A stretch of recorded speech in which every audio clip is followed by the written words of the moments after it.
Good morning, everybody. It is Danielle Lyons, and thank you for attending our second free webinar that is part of the Asset Management Awareness Month. So just a couple of kind of housekeeping items before we get into the presentation. So first off, you guys should see a handout section on your GoToMeeting kind of options that shows a little red icon, which is a PDF. That is where you can actually download the handout that is associated with the presentation today.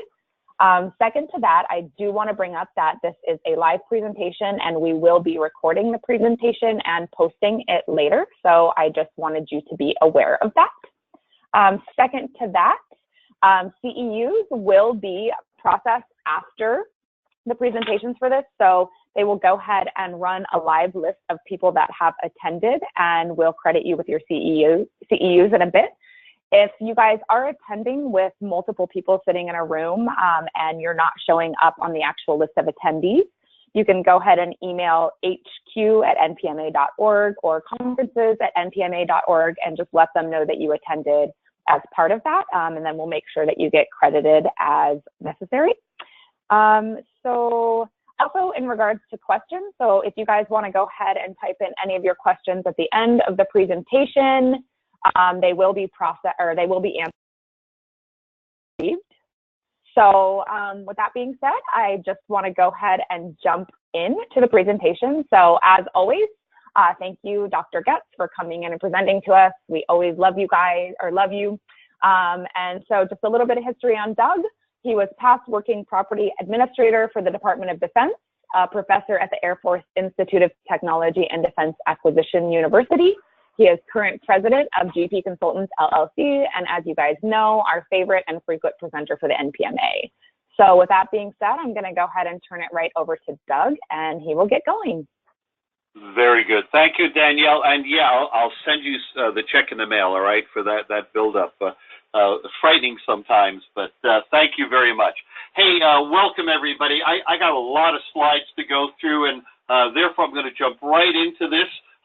Dealing with this topic of property management system analysis, property management system audit, self-assessment, subcontractor oversight, a bunch of things that are wrapped up today.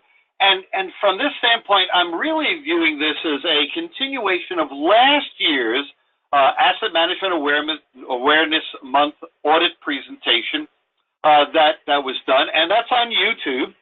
Surprisingly enough, yes, they do post these to YouTube, which I find really interesting because some people have told me from outside of the property world, hey, I saw your video on YouTube, and I do have to think every once in a while, but these happen to be technical presentations, so they're rather flabbergasted as to what we in the property and asset management world do, so this is really cool. So what do I want to do this time? Well, yeah, we're focusing on this concept of audits or system analysis in whatever form they take, whether we're doing a PMSA, whether we're doing a self-assessment, whether we're doing even subcontractor surveillance. What I'm going to talk about today has applicability to all of that. So there are a few topics that I'm going to focus in on. One of them I have to do a quick review. So number one, I want to talk about how we all learned to do audits, right? How did you learn to do an audit? Second question that's come up is, how many processes or outcomes or segments are there in an audit? Third question, what do you know about population definitions? And fourth question, what do you know about statistics? So these are some really important things that we as property and asset management professionals need to know, and need to know very deeply and with a lot of insight. But before I get there, let me do a quick review here and have at this construct of doing an audit here, or what I call an audit process framework, right? In our literature, the NPMA literature, the manuals that are out there, we've defined that there are 10 or 11 steps to this process. And you have them listed in front of you, less one, which I'll cover at the very end. State the objectives, define attributes and transactions, define the population sampling unit, specify exception rejection rate, determine sample size. They're all there. This is a form or a format that can be used, and no, NPMA did not create this. In point of fact, in the original manual, It was stolen from two different professional associations, AICPA, the American Institute of Public Accountants, and IIA, the Institute of Internal Auditors, two professional bodies similar to us, the NPMA, but whose focus is on doing audits, with AICPA doing more financial audits, which is the norm for them, and IIA doing a plethora of different audits, some financial, but most of them operational. Operational or compliance audits, sort of what we do. This is more akin to what we do. So looking at that literature in the original NPMA books, we sort of structure this from those two groups, how they perform their audits. You can also see discussion of this in things like generally accepted auditing standards and even generally accepted government auditing standards, which I'll talk about a little bit later. So let me run through these quickly and point out a few highlights that you need to be aware of in this process. So need to walk through some of these. First statement there, what are the objectives of the audit test? What are you testing or evaluating or assessing? For us, we're really helped a lot because they're determined by the process or outcome subject to review. Those processes and outcomes that have been set forth for us within various documents that are out there, whether they are clausal requirements, whether they're voluntary standard, consensus standard requirements, they call out these items within a system that we as property people look at. The acquisition of stuff, the receiving of stuff, the records that are maintained on that stuff, the performance of physical inventories on that stuff. All of these are actions that are done to or with or about property. And before you even start doing that audit, you need to determine that scope. What are you testing? What are you evaluating? Without that, you're a leaf blowing in the wind. You don't have the form and structure necessary to accomplish a competent, professional assessment or audit there. We need to define our attributes or the transactions that they're going to be looking at. What data items within each of these processes are you going to be testing? Are you going to be looking at the date posted and timeliness, quantities in receiving, quantities from physical inventories, quantities posted on the record and their accuracy? And then the application, are they being done in accordance with the established procedures, that standard to which you're auditing? And you need to establish these before you do your audit or reviewing, looking at the various documents and procedures and contracts, if you're in the world of contract property, that have all of this being done. We need to look at those clauses, other references to establish those attributes. Without that ability, without that knowledge beforehand, again, you're not doing service to your profession as an auditor. We need to define our population and sampling units, and I'm going to talk about that a little bit in greater detail, as that's one of the questions that I want to pose to you. That population has to be based upon the process or process segment or criteria, and I'm using those terms that I was brought up with. Right now, we could replace that with outcomes and the compartmentalization of outcomes. If we look at acquisition, acquisition can be broken down into acquisition of CAP, the normal purchasing process. Acquisition can be broken down into the process of acquiring stuff from a government supply source, either through Millstrip or FedStrip. And why do we break those down into segments? Because the processes involved with acquiring CAP are different than the processes involved with requisitioning stuff through Millstrip. And then embedded with them, the criteria, multiple, criterion is plural, criterion is singular, the criterion that we're going to apply in that test. Our populations need to be driven by homogeneity, that we're looking for a population with common characteristics. Common characteristics. We don't want this population to be dispersed with Differing characteristics? No, because we're testing a process here. We're testing an outcome. Time frames may be applicable in certain populations, that we can't go back and review every transaction that occurred because a contract in my environment may have been 4, 5, 6, 7, 8 years down the road, and therefore we're going to be looking at current operations there. Now, in my opinion, this is probably the most critical step in the entire process, defining that population. And I'll tell you why a little bit later when we talk about populations. It has to do with some errors that can be made in statistical analysis. My second note there is to be careful about lumping processes together where they have dissimilar, different source documents, as that also could lead to a population error. And we'll see that a little bit later when we get into defining populations. Your acceptance and rejection rates. Within the DoD guidebook and DCMA instruction, it calls out for the use of a 90, 95, 97% confidence rate. Those confidence rates are determined by an algebraic formula we used in the original determination, what's called a double hypergeometric distribution. There are others that are out there, but for us in DoD, lots of information is there. It has the acceptance or rejection rates for numerous populations from a quantitative standpoint, but those are not absolute, because we'll learn later we have to look at it from a qualitative standpoint as well. And in addition, this uses a double sampling plan.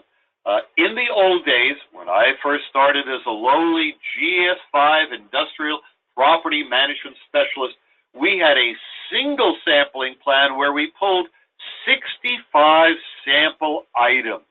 Right now, with the double sampling plan, our normal selection is 34 items, but we use a double sampling plan where we're going to be pulling technically 68, of which we may only use the first 34, or unless we find defects, we may have to use the total 68.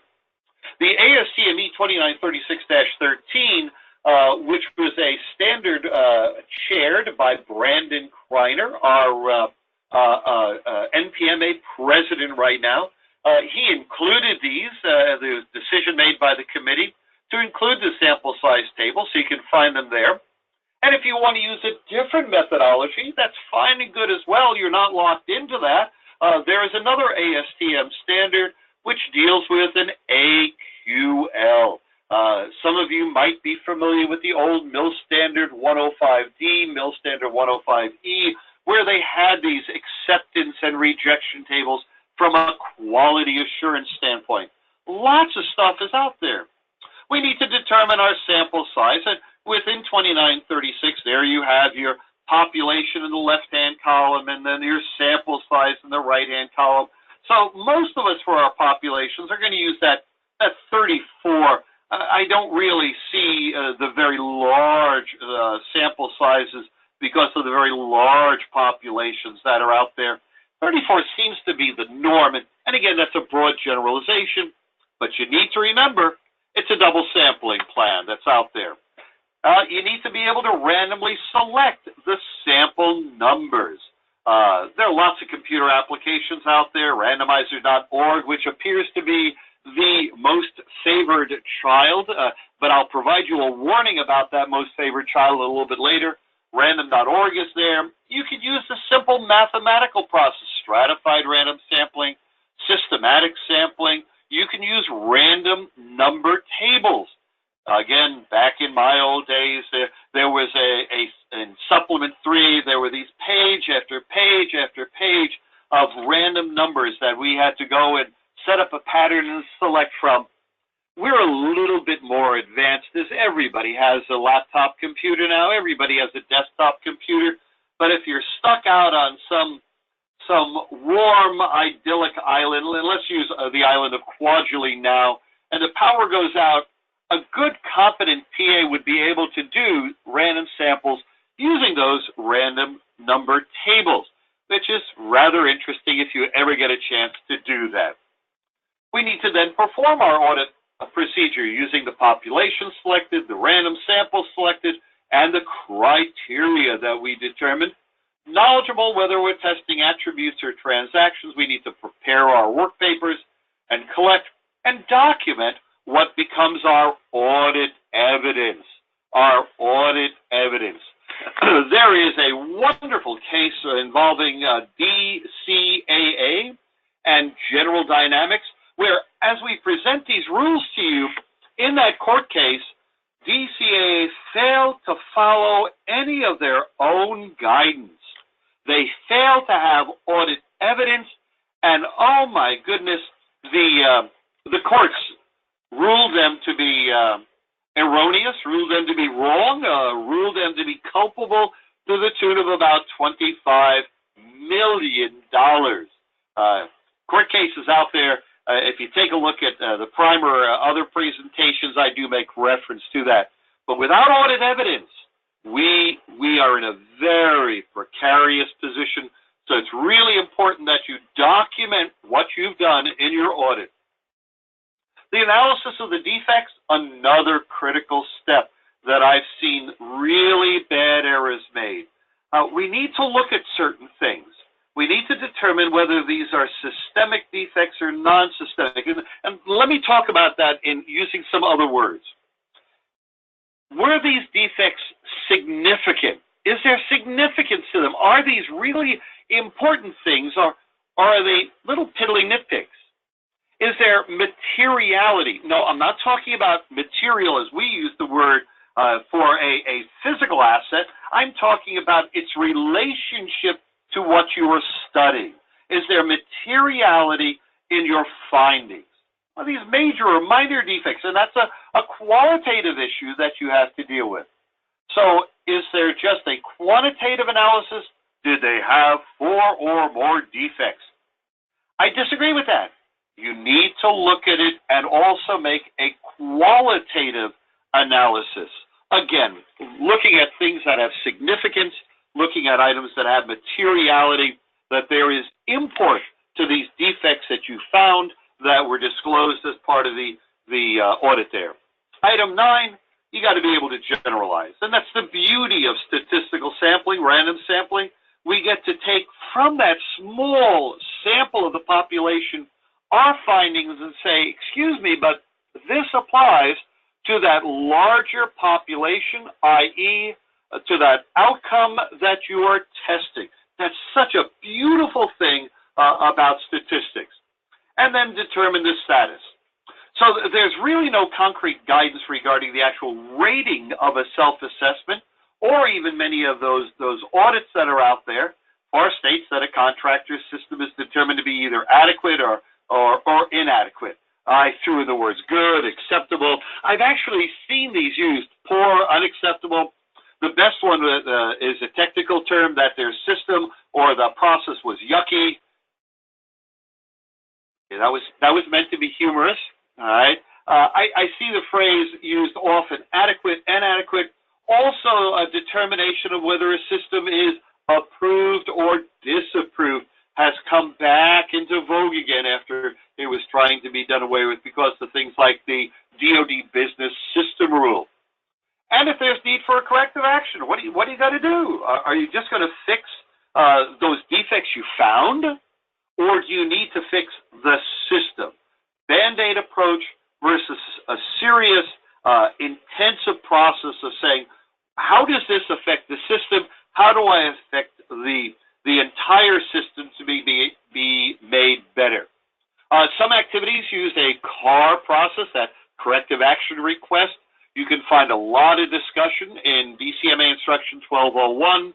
They also have a manual that goes along with that. You'll find that in the Property Administration DCMA policy for setting that up. So I'd encourage you to be aware of, well, who your customers are, and for those of you internal to the government with DCMA, please make sure you know what your internal guidance says for that. And number 11 that I didn't put in originally but was added after was, well, you got to write a report. Well, I thought this was self-evident. Some people called me on it and said, Doug, you left that out. So yes, you're going to have to write up your findings. And I know that various agencies have put out some guidance to comply with some of the items that are out there. So all of this came from literature. It's easily transferable to government audits, PMSAs, contractor self-assessments using audit protocols, and even subcontractor surveillance. So we have some good background to do our audits, to do our analysis. So here's my first question that I'm asking to all of you, everybody out there that's listening. How did you learn to do either your PMSA or a self-assessment or subcontractor oversight? How did you learn to do it? And I'll give you about 30 seconds here. Check my watch and let you think about that for a minute. How did you learn to do this? It also gives me a chance to have a drink of my Diet Coke here.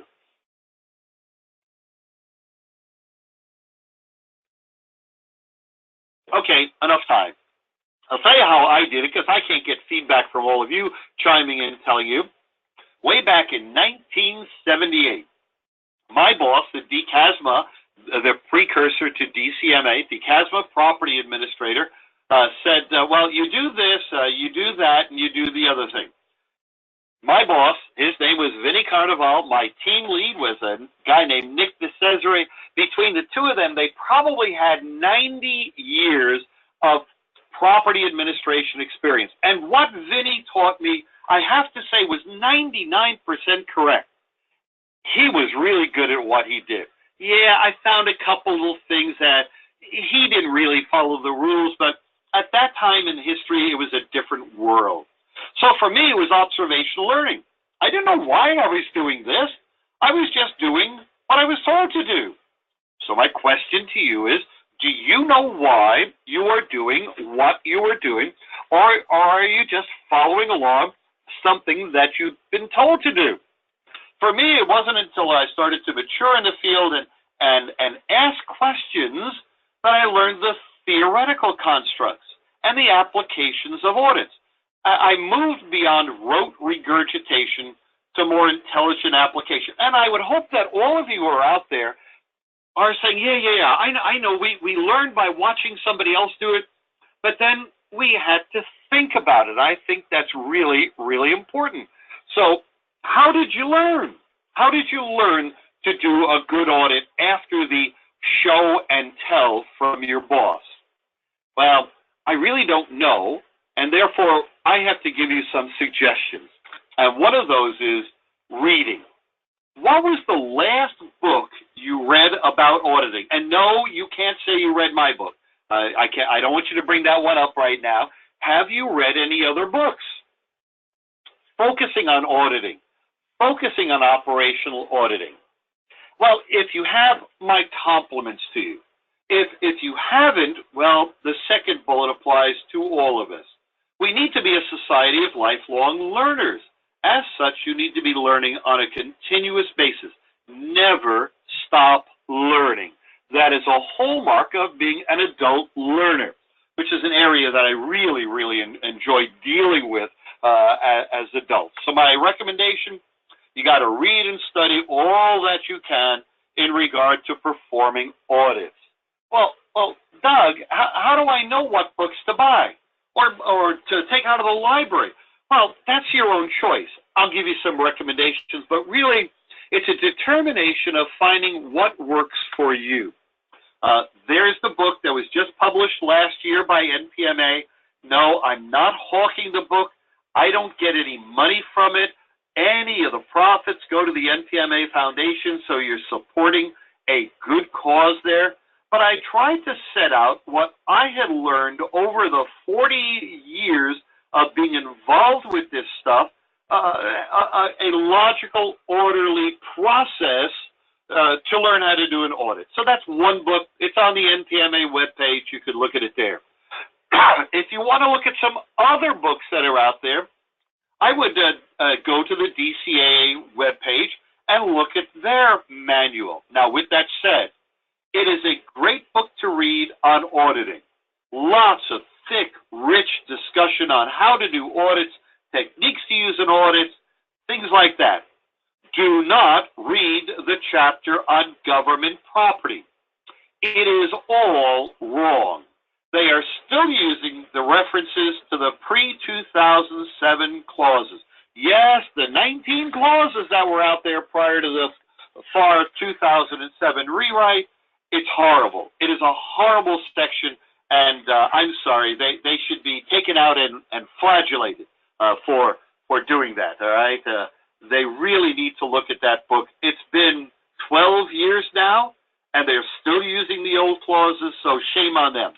But with that said, to learn about auditing, really good stuff, because that's their fort, their strength. Government property is not their strength. Definitely, I would download the government auditing, generally accepted government auditing standards. This is the new movie that's out there right now. A Star is Born. You've seen Lady Gaga in that one, so this is her book. Okay, that was meant to be funny also. It's referred to as the Yellow Book. Why? Because historically it had a yellow cover. Download it or just go to it and you can access it all the time. There's the link. You might want to download the Green Book, also not to be confused with the Oscar-winning movie, all right? Rather, this is the GA report on standards for internal controls. Now this may not be applicable to us to a great extent in the world of government property, but it teaches you the fundamentals of what to look for when testing a population or a system that's out there. Tons of knowledge. Hey, you can go with what I refer to the fount of all knowledge. Do a Google search. Do a Google search on compliance auditing, and there's so much literature out there. And as I say here, you can spend years reading the endless supply of textbooks. My library, probably I have about 24 texts, some old, some new, on audits, on operational or compliance audits, because that's what we do. That's what we have as our focus. We'll leave DCAA to do their financial audits. Other commercial items, and these you'd have to buy. So you go to Amazon and probably pick up a used copy. Definitely you should have a copy of gas. Yes, it changes every year. Generally accepted audit standards, big, thick volume, couple thousand pages, but you should have that in your library. Other books on operational auditing, a few that I have that I can recommend that are really good, not looking at property, but looking at auditing as a career field, looking at auditing as a process. I wholeheartedly recommend the ASTM Standard 2936. I mentioned that before. Brandon was the team lead. We had a great team that did that. We yelled and screamed at each other, but there's a lot of good information in that standard, so I'd encourage you. So, bottom line again, I will encourage you to learn all that you can to deal with that. So that takes me to the issue of outcomes, processes, elements, functions was the old term we used, all right? Rather interesting categories if we go back really to the old days of the Armed Services Procurement Regs Supplement 3, called them categories. But they've been around for more than 40 years. So let's talk about this stuff. If we look at the Government Property Clause of 52-245-1, paragraph F, it provides us with 10 outcomes. And I think that's really cool. But then we've had a little bit of, the German term is Sturm und Drang. Comes from Wagnerian operas where there's the thunder and lightning and the crashing orchestra of people arguing. Okay, Doug, that's fine and good from a process perspective, but my PA says there are 22 segments to a PMSA. What's that all about? Well, glad you asked. Because I'm old, I can give you some history to a lot of this. Prior to 2007, there was no explicit requirement for contractors to structure their property management system using the processes and outcomes that we use today. Why did contractors do it? I'll be blunt. Their property administrators from the government told them to do it that way because of their internal government guidance. While when the FAR was being rewritten, paragraph F came into existence, making it a contractual requirement, a performance statement to contractors to have a life cycle process and an outcome approach. I hope he's on the line. I talked to him this morning, but really, we need to thank Tom Ruckdashel for honchoing the FAR rewriting, getting a lot of good stuff put into that for us to be able to take advantage of there. So that's a little shout out there. Tom, if you're listening, don't get a swell head, all right? Contractor plans and systems, well, talk about how those are to be structured in paragraph F, and then here are the 10 processes. And if we look at those, we have to ask, do we have 10 processes? Well, you'll notice that identification is embedded under receiving, consumption, storage, and movement are embedded under utilization, so that was a lot of stuff. And when the first 2007 came out, we didn't have disposal there. Well, because disposal had its own paragraph, paragraph J, but it should have, and ultimately was, called out as a process under paragraph F, legitimatizing it. All right, so I asked about where was disposal and all, and it was sort of like, well, we all know we have to do disposal, but we didn't call it out as a process. So really, we could break these down into 15 outcomes if we wanted to. The life cycle process that really many of us are comfortable with, acquisition through disposal.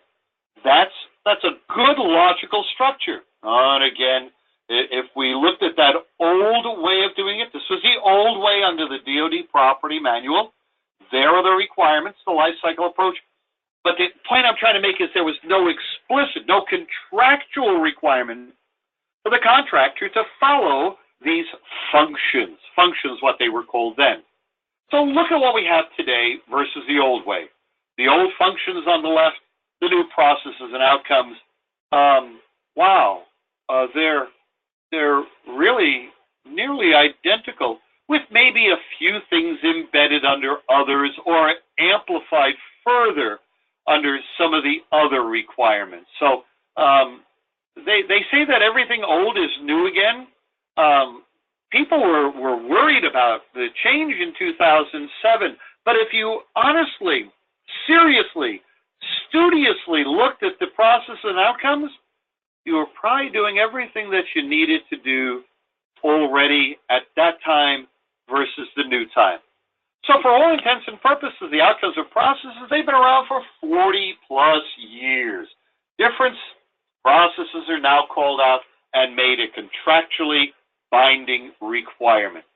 But that's a logical outcome of what we're doing, right? There were a couple things that were outside of paragraph F, requirements that the contractors were to do. In paragraph B of the clause, a beautiful overarching paragraph in the clause, as far as I'm concerned, we see the requirement for a system, that contractors shall have a system, and we also see the requirement of self-assessments. Well, the question then is, are those processes or outcomes that we should test? And honestly, truthfully, the answer is yes, we should. Yes, we should. We should be looking, if we're doing an audit, are we doing self-assessments if I'm the contractor? If I'm the government auditing, is the contractor doing self-assessment? Just because it's not under paragraph F doesn't mean it shouldn't be considered an outcome. Having a system? Well, if you don't have a system, then what is the government going to test? What are you going to test internally? So both of them have reliability and validity to them that this is something. Well, what started some of the Sturm und Drang was that DCMA had set off sort of this schema where the 10 processes can really be 22 elements. That was a presentation made by DCMA back in February of last year. And in theory, every activity within DoD, because there are activities outside of DCMA that do audits, Army, Navy, Air Force, Office of Naval Research, and the rest of the government could create their own set of elements embedded with what they thought within the government property clause. And my argument there, maybe they should have notified people that they were going to set this up as an interpretive regulatory issue that sometimes in our zeal to do our work, we forget about some of those things. Mostly contracting officers who change clauses without going up for a deviation or stuff like that can be problematic. So this is what they put out, DCMA put out as their property elements to really support the business system rules, the BSAS that they do out there. And folks, this is nothing strange or awkward. They've just laid out a process or laid out the process segments or outcome segments that they believed were appropriate there. So a couple things, and this is my opinion, and my good friends within DCMA were the ones who actually came up with the processes. In my opinion, it's a good thing. In the DoD Property Manual, 4161.2, that is rescinded, it's not applicable, hasn't been applicable for a goodly number of years. We have the same thing as one of our appendices where we listed what we thought were all of the process and process segments, or at that time the function and function segments. So they were doing a good thing. Their idea and efforts were of value added. But I'm going to steal something from one of my friends. In my opinion, it asks and attempts to answer the wrong question. Well, why do I say that? And this is where I have to get into the detail. It's a formulaic approach. And I don't like formulas. I prefer that property professionals, regardless of which agency or activity they're coming from, contractor or government, should have the knowledge, skills, and abilities to design an adequate audit. Based upon what? Following generally accepted audit standards, following GAGAS, having read and can apply numerous audit texts, being knowledgeable in audit practices, including designing an audit to cover all applicable outcomes. And if they can't do that, they shouldn't be doing audits or PMSAs. They need to think deeply about what they're doing. And that's why, at least in the government, I didn't start out as a property administrator. I started out as a lowly GS5, working my way up from a GS5 to a 7 to a 9 to 11 to a 12, as I learned more and more about how to do the job that I was hired to do. I did not come in to that career field with that knowledge. So the expectation is you folks who are out there need to go through that same process of learning, of discovering what needs to be done and how it needs to be done. My second part deals with what we do in the real world. The selection, determination of which process, outcomes, segments, regardless of what you call them, should be based upon the complexity and processes within a contractor's property management system. Or if you're another entity, not a contractor, doing this type of work, all right, you need to understand what the contractor is doing, what the contractor is required to do, and you need to think about that. Think deeply about what am I auditing and why am I auditing it, and that can be based upon some other issues.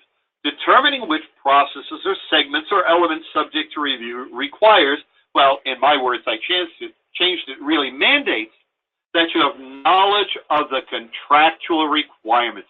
What does the contract require? If you're going to have somebody do stuff that's not contractually required, you put yourself at risk. Again, read the General Dynamics versus DCAA legal case.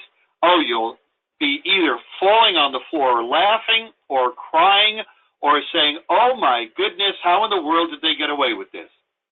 Part two of that, you gotta know audit protocols, proper population, framing and selection, and then what processes you need to use. Are you going to use statistical sampling, judgment sampling, block sampling, proposa sampling, a lot of other things that we need to do. And for the last 20 minutes that I have here, I really want to look at two other areas: the defining of a population and the selection and statistics of those samples that are out there. So population defining and selection is this one. So what the heck is a population? Well, I don't want you to take my word for it. I want you to look at some of the acknowledged experts. A population is any collection of objects or individuals that have at least one characteristic in common. In inferential statistics, statistical sampling, random sampling, one usually wishes to determine the value of some characteristic of a population. Populations are the objects of generalization in inferential statistics. So we have our population, we pull a sample, we analyze the sample, we can then generalize back to the population. This book is out of print, Statistics, the Spectator Sport. It got me through my PhD program, through my statistics component. It doesn't use numbers. It uses words to describe what you're looking at. Yes, there are tons of stat books that use nothing but formulas. I got a calculator that can do that for me now. I don't need to know that. I need to know what it means. So if you ever find a copy of this book, buy it. It is a wonderful book for you to have in your library. Here's our requirement from 2936. And notice it's dated 2013, so I really believe that in the review cycle, it'll be coming up this year for review, and there might be a few tweaks we make. For the purposes of auditing a contract property management system using statistical sampling, a population may consist of collection of assets, inventory, records, documents, locations, actions, or transactions that have common characteristics for the process undergoing audit. So another definition there. So when I did my research for my dissertation, or even when we do research for the NPMA, and last week we presented the salary survey, we needed to be very careful about defining, selecting the population, and placing generalizations or limiters on what it meant from that data. So if you don't properly define that population, it's going to lead to, and here's a fancy word, this is one of those Jeopardy words, specious findings. Specious means it sounds good, but it's wrong. One of the ways this happened is one of my favorite things. It's called a population specification error. This type of error occurs when the researcher selects an inappropriate population or universe from which to obtain data. And I cannot tell you how many reviews I've done where they're using one population to test another process, a population from one process to test another process, but it's specious. It is a type of population specification error because it's not the same for each of those outcomes that you're testing. It's something that we need to be aware of, that you need to be aware of. Population selection for exam must be complete and provide the auditor the opportunity to satisfy the established audit objective.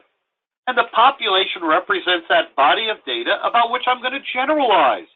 So again, I'm looking from that population to the statistical sample back to the population. Bad population definition, specious findings. Careful. Contractors can say that to the government. Government could also say that in the self-assessment. And contractors can definitely say that to their subcontractors if they're doing any type of internal audits as well. So we need to look at this in the context of some other things like self-assessment or whatnot. Each process you must comprehend and determine the source of your population. The source. Now these can be source documents. These can be types or classes of property that frame a population, segregating them from material as one population, and then maybe ST, STE, and equipment as another population, depending upon the form and structure of your contractor's property management system. Could also be locations that you might have 20 or 30 locations where property is stored across a large military base, or at a large contractor's facility that takes up hundreds of acres. Second thing is you need to understand about supporting documents.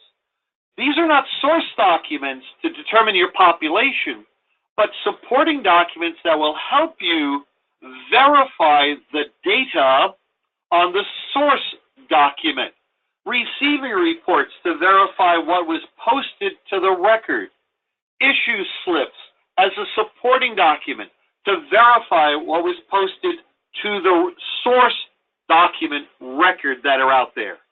I've seen too many times where they've created a population of mixing source documents with supporting documents, and it dilutes their findings and really makes them invalid. So you need to clearly know what is a source document, what is a supporting document. 2936, the ASTM standard, talks about proper populations, how to use statistical sampling. That's a critical component there. Some of the other things that we've garnered from the audit literature and statistical sampling literature is, number one, and I have them reversed here, you want common characteristics. Common characteristics is your driver. It is your driver. And one of those, when I'm teaching in class, I'll say, okay, so I want the population of people who are visually challenged in this class. And everybody turns around really quickly and counts the number of people wearing eyeglasses. And then I'll ask the question, okay, so we have a population, there are 17 people wearing eyeglasses. Are those the only ones who are visually impaired? And then somebody always calls up, no, there might be people wearing contact lenses. Oh, but in our original definition of the population, we didn't limit that, so we needed to count them also. We need to find a notice. When you're dealing with common characteristics, you must be very specific as to what is your common characteristics. And within that, when we're doing a population, you always want to obtain the maximum number of items possible within that process or process segment. So we also have to worry about whether a population is a transactional nature or non-transactional nature. What? What the heck does that mean? Well, glad you asked. Transactional items, or a transactional population, I will measure by the actions that have occurred during a set period of time. Purchases made during 1 year or back to the last analysis. The receiving of property during a set time frame. How much property was received back 1 year or to the last analysis? And we were challenged on this when we originally wrote the DoD property manual because the statistician at the Pentagon says, well, you have to go back 1 year. In the old days, we could go back 90 days or 180 days or 270 or 360. And he said, no, you can't go back just 90 days because you won't address the issue of seasonality, the ebbs and flows of transactions that are made over a set period of time. Non-transactional items, we're basing that on attributes. For example, the locations where property is stored. I know that there are 22 locations where property is stored. I don't care how much property went in and out of that location. I'm looking at the location to test storage. An example we give in class for the audit class is the issue of a gumball machine. And we asked the people to give me a non-transactional population and a transactional population. Non-transactional is simple. I'm looking at the gumball machine. I count the number of gumballs at this instant in time. That is my non-transactional population. 57 gumballs are in the machine. The transactional population would be how many gumballs were issued over a set period of time. In other words, how much the people put money in to buy gumballs from that gumball machine. So every time a gumball was bought, that is considered a transaction. So the difference between transactional items and non-transactional items. You've got to be careful, right? Proper defining the population. If you don't do it well, if you do it poorly, your audit may come into question, all right? Stat sampling, the last 10 minutes there. You're in a group, answer these questions, right? I want you to answer them. If you're alone, argue with yourself. That's only if you have multiple personalities. If you're by yourself, I want you to think deeply, all right? So, here's the first question. There's no way for you to answer that I can see. You can raise your hands. I see it through the computer. Right? Which methodology provides the greatest reliability and validity to your findings? Random stat sampling, judgment sampling, or purposeful sampling? Yes, there's a moment of silence. You should all be yelling at each other right now. Which one is more reliable than the other, or are they all the same? Well, the answer is random. Statistical sampling is the most reliable and has the greater degree of validity because of the formulaic approach where we can plug in algebraic formulas and know what our confidence rate is. Is it true or false? When using judgment sampling, you can generalize the findings or results back to the larger population.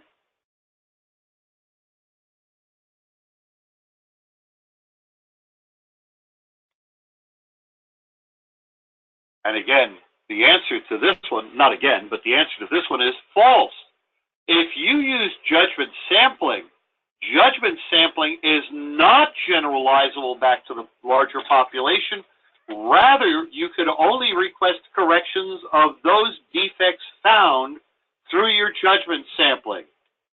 And the last question, when defects found using random or stat sampling, you should do a second review of the same population using judgment sampling to discover the extent of the problem.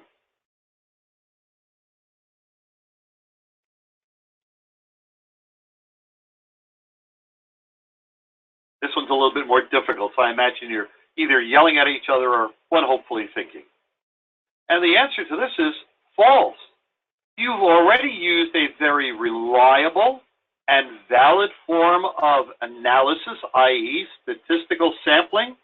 Why would you then go back and use judgment, a lower form of sampling, a lower form of confidence and reliability and validity to test the same population again? No, that would be an incorrect process.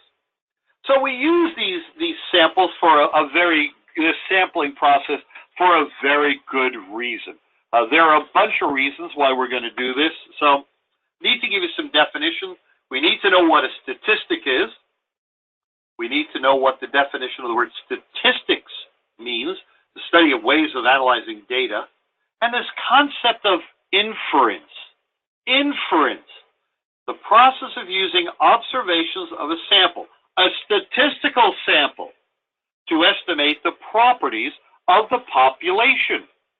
So when we use inferential statistics, we're allowed to draw information from the sampled observations and make conclusions.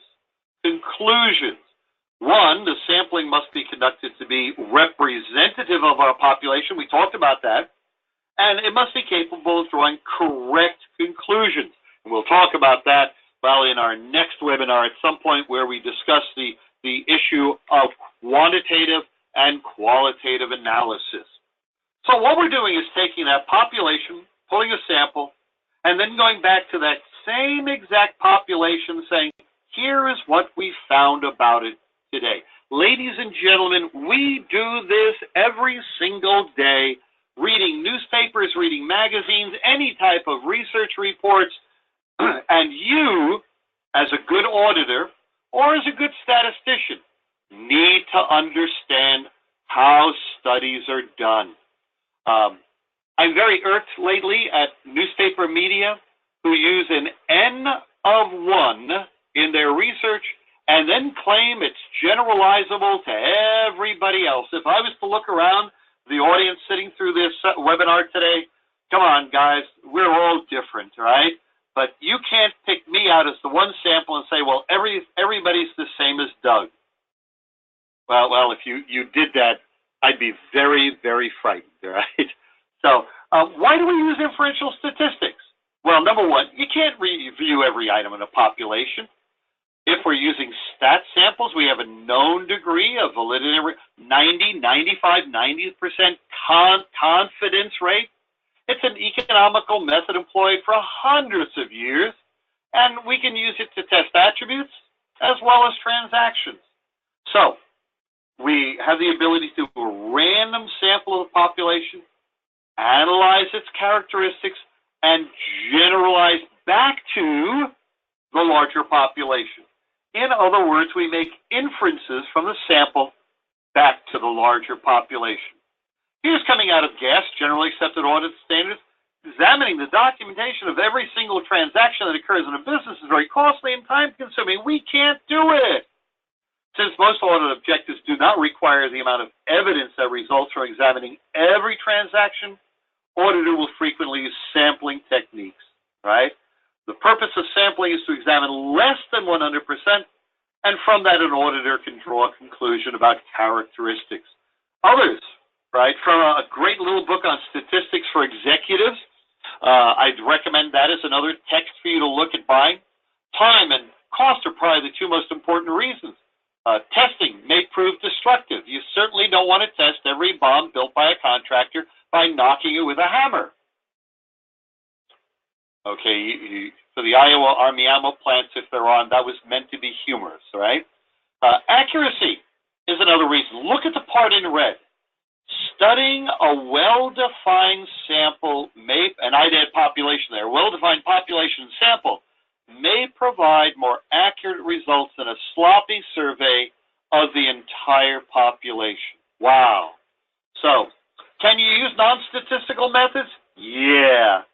But the auditor does not quantify sampling risk. We don't have those confidence rates. We're trusting you and your knowledge and abilities. I would say I'd probably trust 90% of you. There might be a few of you out there that I'd say, wait, you know, you're too new, you're too young in the field. You need to grow a little bit more. And, of course, everybody's looking around if they're in a larger forum, trying to figure out which ones we shouldn't trust, right? How do we determine our sample size, population, and the characteristics being tested? How we're going to use either stat sampling or judgment sample. But here's my key issue. If you're using stat sampling, those numbers must be random. Rule number 2, randomness is essential. If you can't figure it out, read rules 1 and 2 again. Random. And I mean as purely random as possible.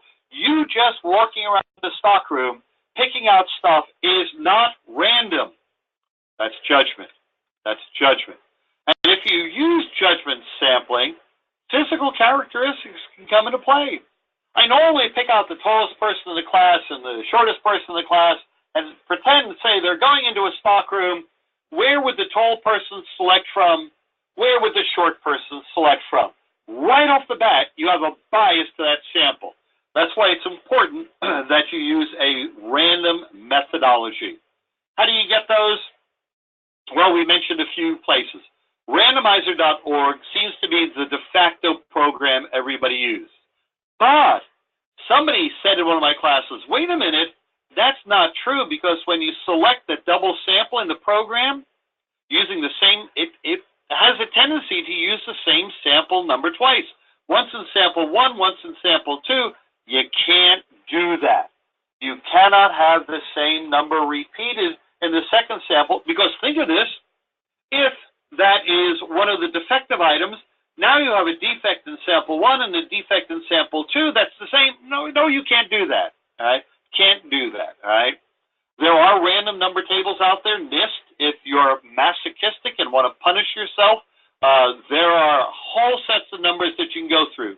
You can use sequential number selection, any means so long as they're random.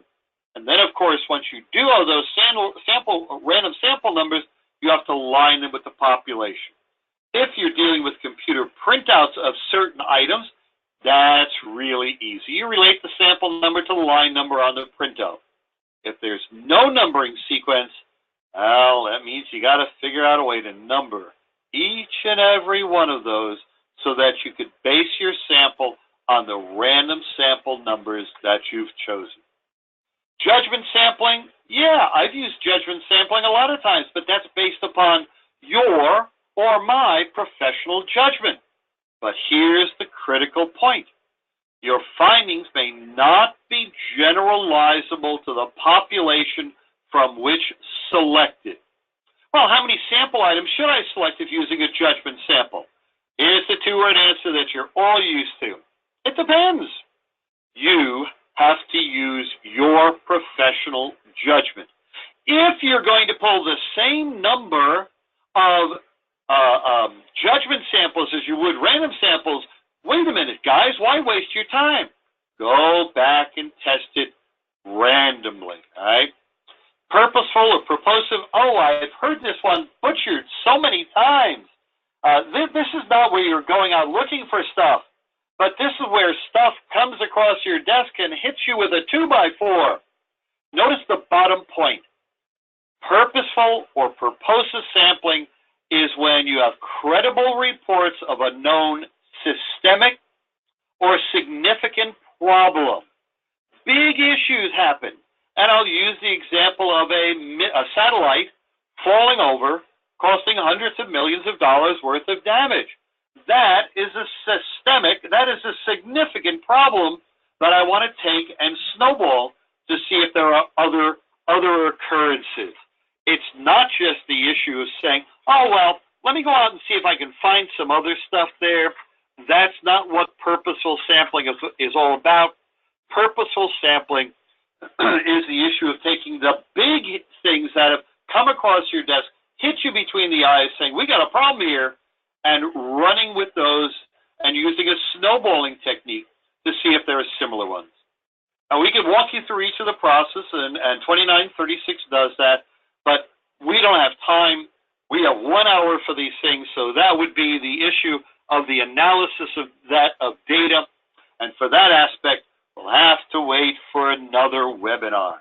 So with that said, we covered the 10 or 11 step overview. We asked about how you learned to do an audit. We talked about the processes or outcomes or segments, how many, and the answer is it depends. And DCMA has put out guidance to their PAs. You, as either property administrators or as corporate auditors, need to be knowledgeable in how to structure your audits. We looked at population definition, and then we looked at some basic knowledge about statistics. And I have run over my time, but I'm going to beg the indulgence of the webinar people, Jesse and Danielle, who are doing this. Can we take any questions from the audience, ladies? I have no issues with that. Please fire away on the questions. So if there's any questions out there, ladies and gentlemen, hey, you get a couple minutes to shoot them at us, and we have it up and running that we can see if you've posted a question. I hope.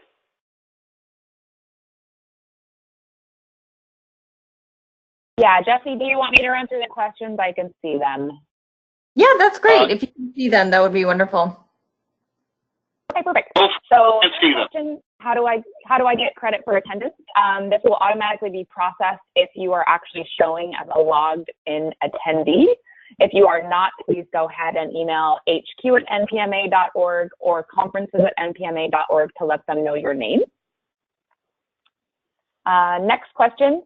Jason, I apologize that you were not made aware of on this webinar until recently. So just as I posted on Facebook a little while ago, but just for everybody, if you're not seeing the notifications come through, the best I can recommend would be to go to the npma.org/AMAM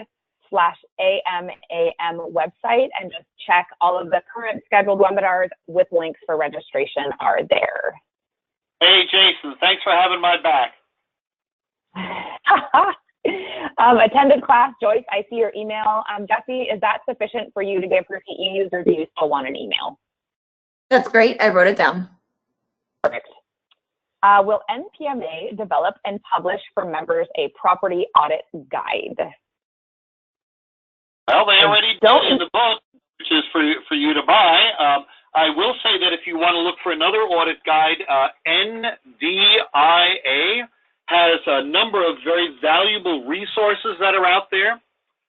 You can also look at DCMA Instruction 124. I know that's going away and being replaced soon, but there's material there. I don't want to steal anything from NPMA, but NPMA does offer classes in doing PMSAs and self-assessments and audits. There's one coming up in April in San Francisco. Regrettably, It's full. So there's a lot of information out there, some of which may cost you a little bit of money, but I can't help you with that. Okay, thank you, Doug. Will slides be sent out? Joanne, there is actually the slides that you can download, which are currently, if you look on your kind of go-to meeting options and display, underneath the questions section, you should see a handout. There should be a number 1 next to it. If you click on it, you should be able to download those. If for some reason you cannot, I guess just go ahead and email HQ or conferences, and hopefully we can email you a copy from there. All right, we've got a big paragraph from Angel. At the risk of preaching to the choir, many of us understand the importance of having a solid self-assessment / internal audit plan. Do you have any advice on how asset management professionals can leverage internal audit findings / results to help gather resources from management? Oftentimes, they may not see the importance or need to invest in property management unless an outside company auditor cites us. Yeah, and that's really, really interesting. And it's a mindset that people outside of the company or outside of the activity of the entity, they know more than you do. And I really think you need to present your professionalism to them and the depth and detail of the evidence, your audit evidence, to show to them. And then if they do bring in an outside auditor, and your audit evidence is the same as their audit evidence, then, and you don't want to do it in a chiding fashion, but say to your boss, excuse me, sir, ma'am, I told you this already.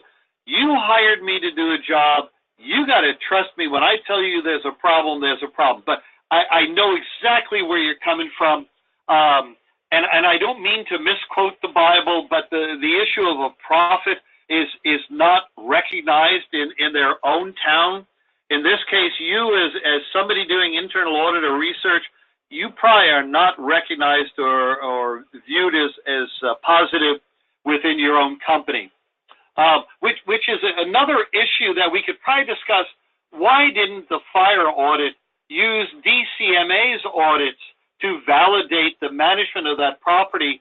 Instead, they had to send their own auditors out. Hey, why didn't they trust DCMA? And again, we could ask that question, engage in lots of debate. Great question.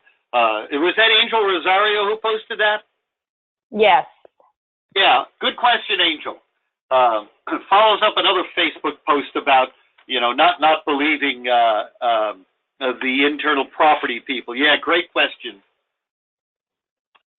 All right, and then it looks like you've just got some kudos from Marianne, Doug, just thanking you for providing wealth and knowledge and taking the time to do this, which I will reiterate. So is there any other questions?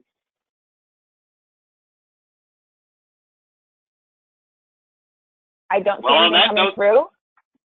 With that note, there's my contact information. Always enjoy hearing from people and hope to see everybody either at the Spring Education Seminar or at the NES down in Washington. Thanks, Doug, and thanks everybody for attending. Bye-bye.